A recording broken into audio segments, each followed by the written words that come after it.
Let's start this bulletin with our top focus this hour. Kuwaiti authorities have identified 45 Indians and 3 Filipinos among the dead bodies from the devastating fire in a building in Mangaf, where 196 migrant workers lived. In fact, the Kuwaiti authorities are conducting DNA tests on the bodies of over 40 Indians killed in the devastating fire in the Mangaf area.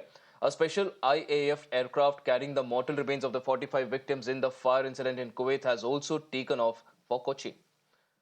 Meanwhile, MOS KV Singh, who coordinated with Kuwaiti authorities ensuring swift repatriation, was also on the flight. At least 24 people who died in the tragic accident were from Kerala alone. Now, the mortal remains will be handed over to the concerned state government representatives in Kochi and Delhi as well. However, the union government has denied permission to Kerala Health Minister Veena George from going to Kuwait without giving any reasons for the same. Actually, this is my visit, or my purpose of the visit was for being with them, to intervene in their needs and necessities, and to bring their needs to the attention of the union government. But it didn't happen. Yes.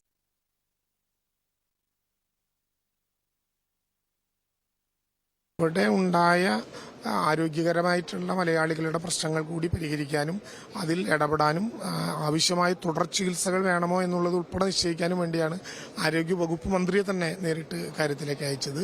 India രാജ്യത്തിന്റെ പുറത്തുള്ള വിവിധങ്ങളായ സംസ്ഥാനങ്ങളിൽ Cuba ഉൾപ്പെടെ ആരോഗ്യ വകുപ്പുമായി നടത്തിയ വിവിധങ്ങളായിട്ടുള്ള ഡിസ്കഷനുകളുടെ വലിയ അനുഭവമുള്ള ഒരാളാണ് ആരോഗ്യവകുപ്പ് മന്ത്രി. അതുകൊണ്ട് ലോകത്തിലെ എവിടെ നിന്നും ആവശ്യമായിട്ടുള്ള മരുന്നുകളും സംഭവങ്ങളും ഒക്കെ സജ്ജീകരിക്കാനും ചികിത്സ ലഭ്യമാക്കാനും അവർക്ക് അവരുടെ ക്രോഡീകരണം കൊണ്ട് സാധിക്കുമെന്ന വിശ്വാസമാണ് നമുക്കുണ്ടായത്. ഉണ്ടാകാതെ പോയി ദൗർഭാഗ്യകരമാണ്. തുടർ നടപടികളുമായി ഗവൺമെന്റ് മുന്നോട്ട് പോകും. ഒരു ക്യാബിനറ്റ് മിനിസ്റ്റർ വിമാനത്താവളത്തിൽ കേവലമായ ഒരു സാങ്കേതിക കാര്യത്തിന് വേണ്ടി മാത്രം കാത്തിരിക്കുന്നത് ഒരു ഗുണകരമായ നടപടിയായില്ല.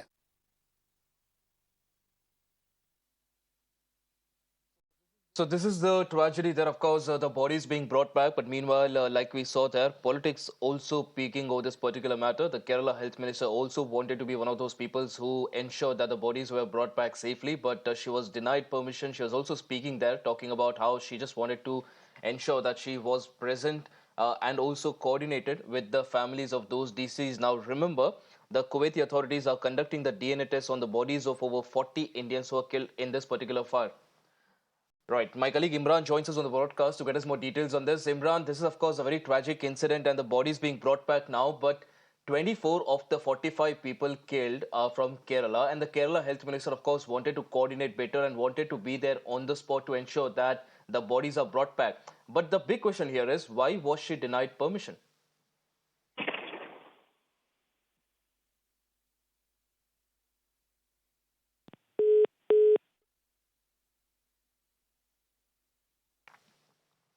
Right, so we'll try connecting with Imran there, but of course, that's a big question that is coming out. Meanwhile, the coordination right now is being done by the Minister of State from the Ministry of External Affairs, KV Singh, who's been coordinating with the Kuwaiti authorities.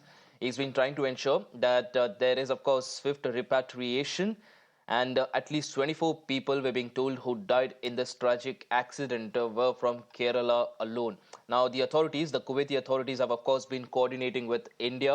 They've so far identified 45 Indians and 3 Filipinos among the dead bodies from this particular devastating fire.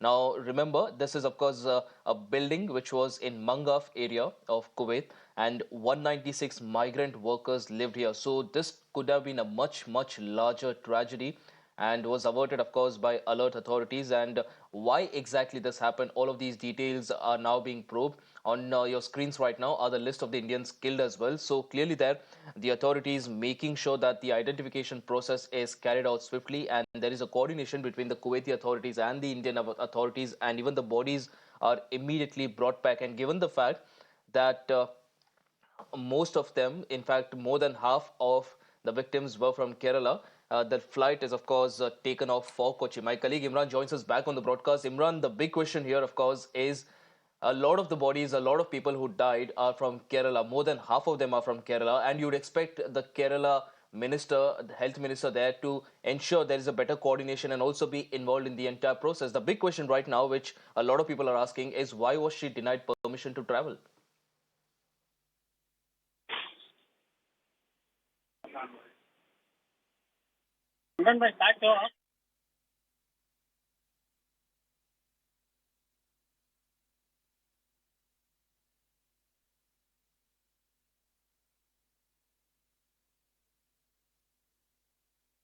Safety of these workers in the Gulf region. In fact, the Kuwaiti authorities have initiated an inquiry, but to what extent the investigation will lead to the bottom of it and ensure that this kind of tragedy doesn't repeat in the future is an important question. As many people from the Kerala, the highest tragedy is from the state of Kerala, where people seek jobs in the GCC countries, Gulf countries, and mostly work in inhuman conditions and where there is absolutely no labor rights exist.